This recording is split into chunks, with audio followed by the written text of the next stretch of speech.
నమస్తే సార్. నమస్తే అండి. కొన్ని డౌట్స్ ఉన్నాయి నాకు. అవి నేను మీ దగ్గర క్లియర్ చేసుకుంటాను. జనరల్‌గా జనాలు చాలామంది వీకెండ్ అయ్యేసరికి డ్రింక్ చేద్దాం అని చెప్పేసి ఒక ప్లాన్ చేసుకొని ఒక గ్రూప్ ఆఫ్ ది పీపుల్ కూర్చొని తాగుతూ ఉంటారు. ఎస్పెషల్లీ బాగా అంటే వీక్ అంతా వర్క్ చేసి అలా కూర్చున్నామని వాళ్ళకి వాళ్ళు చెప్పుకునే రీజన్ అది. అండ్ డ్రగ్స్ అడిక్ట్ ఉంటారు. కొంతమంది ఏమో ట్రక్కింగ్ చేస్తూ ఉంటారు. కొంతమంది ఎంతసేపటికి బైక్ రేసింగ్లు అని చెప్పి తిరుగుతూ ఉంటారు. ఒక్కొక్కరికి ఒక్కొక్క వ్యాపకం. సో ఇలాంటివన్నీ అసలు ఎందుకుంటాయి? మందు తీసుకునే వాళ్ళని, డ్రగ్స్ తీసుకునే వాళ్ళ గురించి ఫస్ట్ చెబుతాను. ఓకే. ప్రతి మనిషి కూడా తనకు లోపల వచ్చేటప్పటికే నేను చాలా శక్తివంతుడిగా ఉండాలి అని చెప్పేసి కోరిక ఉంటుంది. పైకి మాత్రం ఉండే పరిస్థితుల వలన ఒక బాస్ చాలా కోపిస్ట్ అనుకోండి, లేకపోతే కనుక టీం లేదనుకోండి, లేకపోతే కుటుంబ పరిస్థితుల్లో కుటుంబం కోఆపరేట్ చేసేది కాదనుకోండి, ఆటోమేటిక్గా తను ఎలా ఎదగాలనుకుంటున్నాడో అన్నిటిని సపరేట్ చేసుకొని మనిషి ఒక ఫ్రేమ్ వర్క్లో బతుకుతూ ఉంటాడు. ఓకే. బయట రియాలిటీ వేరు, లోపల తన యొక్క ఆశ వేరు. సో ఆటోమేటిక్గా ఏమవుతుంది, ఈ రెండింటి మధ్య క్లాష్ స్టార్ట్ అవుతూ ఉంటుంది. నిరంతరం కూడా నువ్వు అలా బతకొచ్చు కదా, ఇలా ఉండొచ్చు కదా, అది ఇది అని చెప్పేసి అని సంథింగ్ లోపల మనిషి ఇన్స్టింక్ట్ అనేది ప్రేరేపిస్తూ ఉంటుంది. కానీ అతను బయట బతకడానికి పరిస్థితులు అనుకోలేను. సో ఇప్పుడు ఏమవుతుంది, కొంతకాలానికి ఈ గ్యాప్ తగ్గించుకోవడం కోసం, ఈ స్ట్రెస్ని తగ్గించుకోవడం కోసం మనిషి దీన్ని ఎక్స్పెక్ట్ చేస్తే మాత్రమే తనకి ఎంతో కొంత రిలీఫ్ ఉండిద్ది. అలా ఎక్స్పెక్ట్ చేయాలంటే ఏంటి, మామూలుగా ఉన్నప్పుడు ఎక్స్పెక్ట్ చేయగలిగితే కనుక ఆటోమేటిక్గా అందరూ నవ్వు ఊరుకుంటారు. నువ్వు ఆ పని చేస్తావు, ఈ పని చేస్తావు, నువ్వు డ్యాన్స్లో అవుతావా, సింగర్ అవుతావా, లేకపోతే నువ్వు పెద్ద కంపెనీ పెడతావా, అది ఇది అని చెప్పేసి రకరకాలుగా అనుకుంటూ ఉంటారు. కానీ ఆ మనిషికి ఎలాగోలా బయటకి చెప్పగలిగే పరిస్థితి కావాలి. అతని శరీరం అలా కోరుకోవడం కోసం వీళ్ళు ఏం చేస్తారంటే కనుక డ్రింక్ చేస్తారు. డ్రింక్ చేస్తే ఇన్హిబిషన్స్ అన్నీ పోతాయి, తను పెట్టుకున్న సరిహద్దులన్నీ పోతాయి. జస్ట్ ఒక లెవెల్కి వెళ్ళిన తర్వాత ఒక హాఫ్ అన్ అవర్ 1 అవర్ తర్వాత డ్రింక్ చేయడం స్టార్ట్ చేశాక వీళ్ళకి పక్కన ఉండే ఫ్రెండ్స్కి అది కాదు మా, జస్ట్ ఒక మంచి కంపెనీ పెట్టాలి, నేను కనీసం 100 మందికి చూడు, నెక్స్ట్ ఈ సంవత్సరం వచ్చే సంవత్సరం ఈ తేదీ కల్లా నేను ఒక పెద్ద కంపెనీ పెడతాను అంటారు. కంపెనీ పెడతాను, దాన్ని సక్సెస్ఫుల్గా రన్ చేస్తాను, ఇదే ఎమోషన్లో ఎంత స్ట్రాంగ్గా చెబుతారు. అది వాళ్ళకి ఇంటర్నల్ స్టేట్ ఆఫ్ మైండ్. దాన్ని బయటకి చెప్పడానికి పరిస్థితులు అనుకూలించక వాళ్ళు అంతకాలం అణిచిపెట్టుకున్న విషయాలు ఇవన్నీ కూడా. వాళ్ళకున్న బాధలు కానీ, కష్టాలు కానీ, కోపాలు కానీ, లేకపోతే కనుక యాంబిషన్స్ కానీ అన్నీ కూడా లోపల ఒకటే, బయట రియాలిటీ ఒకటి. ఈ రెండింటి మధ్య ఏర్పడిన స్ట్రెస్ని రిలీజ్ చేసుకోవడం కోసం వచ్చేదే.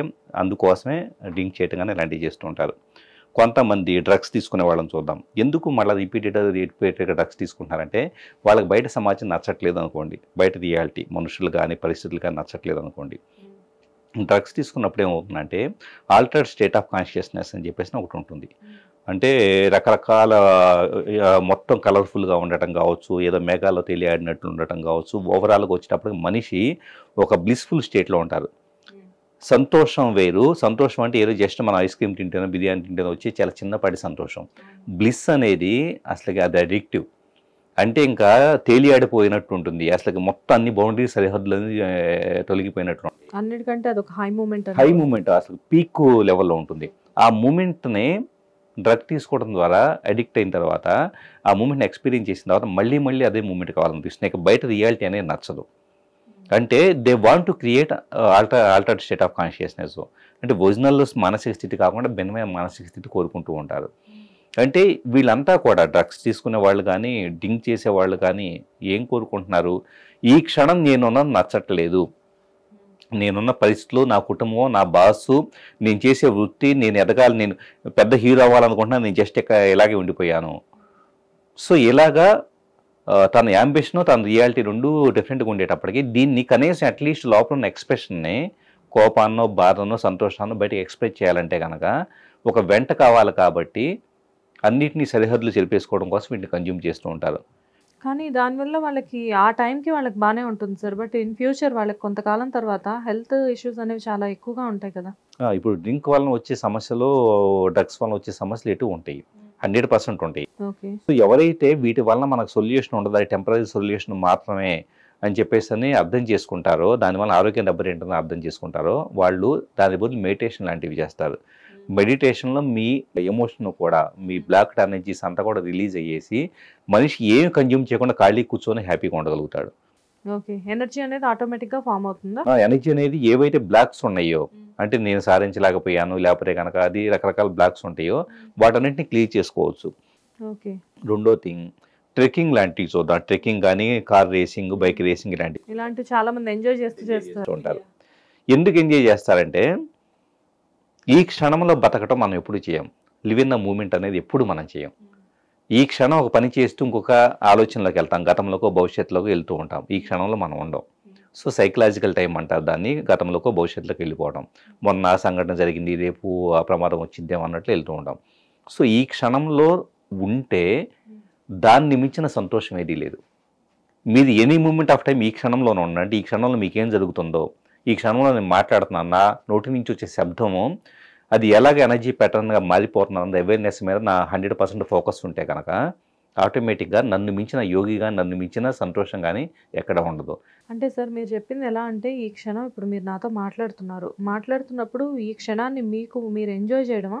100% ఈ క్షణాన్ని ఎంజాయ్ చేస్తూ ఉన్నాను. ఓకే. ఓకే. సో వినేటప్పుడు వినటం అనేది ఇప్పుడు మీరు చేస్తున్నారు కాబట్టి ఆ వినటాన్ని మీరు ఎంజాయ్ చేస్తారు. ఇంకో అలాగా వ్యూయర్స్ వాళ్ళు చూసేటప్పుడు ఈ కంటెంట్ మొత్తాన్ని ఎంజాయ్ చేస్తారు. సో ఈ మూమెంట్లో మీ లైఫ్ని, రియాలిటీని మీరు ఎంజాయ్ చేయటం అనేది అది బ్లిస్ఫుల్ స్టేటు.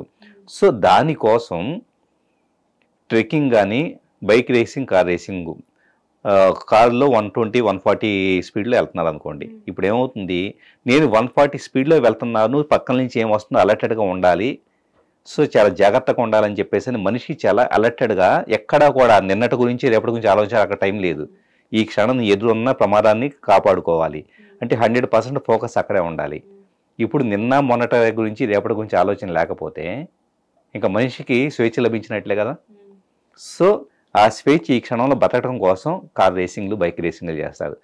ట్రెక్కింగ్కి వెళ్ళారు, ట్రెక్కింగ్కి వెళ్ళినప్పుడు ఏదో కొండ శిఖరానికి వెళ్ళారు ఉదాహరణకి. కొండ శిఖరానికి వెళ్ళిన తర్వాత కిందకు చూస్తూ ఉంటే చాలా హైట్ కనపడతా ఉంది. సో ఎక్కడ జారి పడుతున్నాను, ఎక్కడ కాలు జరిగిద్దా అని చెప్పేసి పూర్తి అలర్టెడ్గా ఉన్నారు. ఇప్పుడు మీకు నిన్నటి గురించి రేపటి గురించి గుర్తురాదు కదా. అసలు ఆ టైంలో సేఫ్గా వస్తే చాలు కిందకి అన్నట్టు ఉంటుంది. అంటే ఎంత హ్యాపీగా అనిపిస్తుంది మీరు ఆ పీక్కి వెళ్ళినప్పుడు.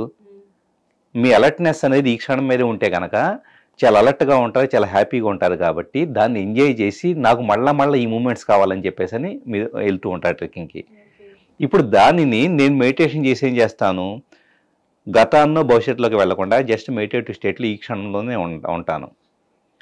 సో ట్రెక్కింగ్కి వెళ్ళాల్సిన పని లేదు, కార్ రేసింగ్కి వెళ్ళాల్సిన పని లేదు, ముందు కొట్టాల్సిన పని లేదు, డ్రగ్స్ తీసుకోవాల్సిన పని లేదు, ఏమీ పని లేకుండా ఈ క్షణంలో నేను చేసే పనిని మైండ్ఫుల్నెస్తో చేస్తూ ఉంటే కనుక మెడిటేషన్ చేసినా లేకపోతే మిగతా ఏ పనులు చేసినా ఇంకా మీరు చేసే కార్ రేసింగ్, బైక్ రేసింగ్లకు సరి సమానమైన హ్యాపీనెస్ నేను పొందుతున్నట్లే. కానీ మీరు చెప్పినట్లు మెడిటేషన్లో కూడా అలా ఊహించుకోవచ్చు కదా, నేను ఏదో ట్రెక్కింగ్కి వెళ్ళాను అన్నట్టు కానివ్వండి, లేకపోతే నేను ఏదో రేస్లో ఉన్నా అన్నట్టు కానీ అలాంటి అసలు ఊహించుకోవచ్చు. కానీ అంత అవసరంలా. మీకు ట్రెక్కింగ్కి ఎందుకు వెళ్తున్నారు అంటే కనుక వన్ మూమెంట్ ఈ మూమెంట్లో ఉండటం గురించి వెళ్తున్నారు. అదే మూమెంట్ మీరు మెడిటేషన్లో ఉండి ఏ ఆలోచన లేకుండా చాలా నిశ్చలంగా ఉండండి. మీరు ట్రెక్కింగ్కి వెళ్ళినప్పుడు ఎంత హ్యాపీ వస్తుందో అదే హ్యాపీ ఎక్కడ కూడా వస్తుంది. ఇమాజినేషన్ ఇంకా పని లేదు. ఆ థ్రిల్ అనేది మెడిటేషన్లో కూడా 100% వస్తుంది. When your awareness is in the present moment ఆటోమేటిక్గా మీకు ఆ బ్లిస్ వస్తుంది, సంతోషం వస్తుంది. ఓకే. సో పాపం జనాలకి ఈ మెడిటేషన్కి ఉన్న వాల్యూ తెలియక ఈ డ్రగ్స్ అని చెప్పేసి, మందని చెప్పేసి రకరకాలుగా పాడవుతా they are escaping from reality. అంతే, ఈ క్షణం నుంచి ఎస్కేప్ అయ్యేసి ఎక్కడో ఆనందం ఉందంటారు, జస్ట్ ఆ పూట గడవంగానే మరుసటి రోజుకి మళ్ళీ దుఃఖం అనేది మీది ఈ క్షణం ఆనందం అనుకున్నదే రేపు వచ్చేటప్పుడు ముందు కొట్టేసి మరుసటి రోజు హ్యాంగ్ ఓవరో లేకపోతే కన్నా మరుసటి రోజు రెగ్యులర్ బాస్ సమస్యలు గుర్తు వస్తూ ఉంటాయి. అదే ఆ రెగ్యులర్ బాస్ని ఎలా హ్యాండిల్ చేయాలో మెంటల్ స్టెబిలిటీ పొందారనుకోండి మెడిటేషన్తో, మీరు రోజు కూడా ప్రతి క్షణం కూడా హ్యాపీగా ఉండొచ్చు. అంటే వీకెండ్ దాకా మీరు హ్యాపీనెస్ కోసం పబ్కి వెళ్ళేసి హ్యాపీనెస్ తెచ్చుకోవడం కోసం పోస్ట్ పోన్ చేసుకోవాల్సిన అవసరం లేదు. Okay, thank you sir. Welcome అండి.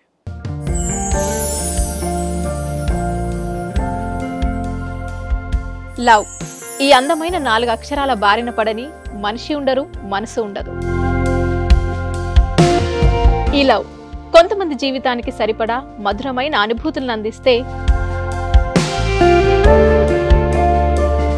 మరికొంతమందికి జీవితాంతం వెంటాడే చేదు జ్ఞాపకాలను మిగిల్స్తుంది. లైలా మజ్ను, పార్వతీ దేవదాస్, ఈ 2 కథల్లో మజ్ను లైలా ప్రేమ కోసం ఎంత పరితపించాడో విన్నాం.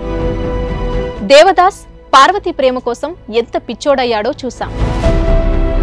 కానీ లైలా మజ్ను ప్రేమ కోసం ఎంత ఆరాటపడిందో మనం ఆలోచించలేదు. దేవదాసు దూరమయ్యాక పార్వతి పరిస్థితి ఏంటో మనం అర్థం చేసుకోలేదు. ప్రేమ నుండి పెళ్లి వరకు వెళ్ళలేకపోయినా ఎంతో మంది అమ్మాయిల బ్రేకప్ స్టోరీస్తో మీ లవ్ టుడే.